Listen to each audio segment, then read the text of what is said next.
Buenos dias. We are looking at how to pronounce the name of this Spanish city. We'll be looking at how to say more Spanish famous places too. In Spain, in most parts of Spain, the Z here is pronounced like TH, so it sounds in Spanish like Zaragoza. Zaragoza.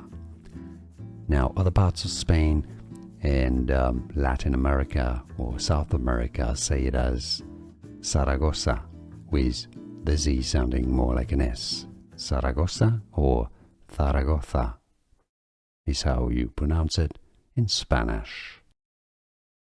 Buenos dias. We are looking at how to pronounce the name of this Spanish city.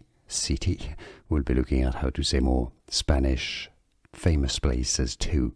In Spain, in most parts of Spain, the Z here is pronounced like TH, so it sounds in Spanish like Zaragoza. Zaragoza.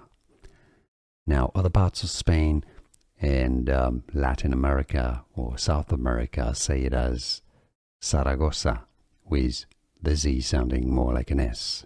Zaragoza or Zaragoza is how you pronounce it in Spanish. Here are more videos on how to pronounce more confusing words and names too many mispronounced. Like this video if you found it useful. I appreciate your support. I'll see you soon and thanks for watching.